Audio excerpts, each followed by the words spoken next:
आता या कैलास परिक्रमामधला अतिशय कठीण आणि सर्वात म्हणजे की आपण जसं म्हणतो की जीवनामध्ये जसा एखादा घाट असतो की जो घाट पार करणं खूप मुश्किल असतं, तसा डोलमाला घाट आहे. तुम्ही या जण पाठीमागे बघाल तर अतिशय कठीण असा डोलमाला आता आम्ही पास करणार आहोत.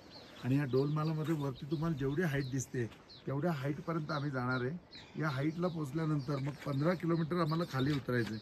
जेव्हा 15 किलोमीटर आम्ही खाली उतरू त्याच्यामध्ये आमचं पार्वती कुंड आणि आजचा आपला मुक्काम म्हणजे जुतुलपूग असेल. परंतु या 15 किलोमीटर जायच्या अगोदर हा जो 1.5 किलोमीटरचा घाट आहे हा खरोखर इतका कठीण आहे की आयुष्यामधल्या जेवढ्या समस्या असतात किंवा यक्ष प्रश्न असतात ते घाट याच्यापुढे काहीच वाटणार नाही. आणि एकदा डोलमाला पास केला की कैलास अखंड आमच्या पाठीशी उभा राहील, आपल्या सगळ्यांच्या पाठीशी उभा राहील की त्याच्यानंतर आपल्या आयुष्यामध्ये दुःख असं कुठलं राहणार नाही. पुन्हा इकडे बघताय तुम्ही की अगस्ती मुनींच्या डोंगरावरती सुद्धा खूप सुंदर अगस्ती पर्वतावरती बर्फ जमा झाला आहे. आणि कैलास तर काय रूप दाखवून जणं काही आम्हाला आशीर्वाद देतोय, आम्हाला प्रत्येक ठिकाणी पुढे जाण्याकरता प्रोत्साहन करतोय. आणि जसं जसं त्याचं रूप आम्ही बघतोय तसं आम्हाला आनंद होत जातोय आणि आम्ही पुढे पुढे एक एक पाऊल चाललेलो आहे.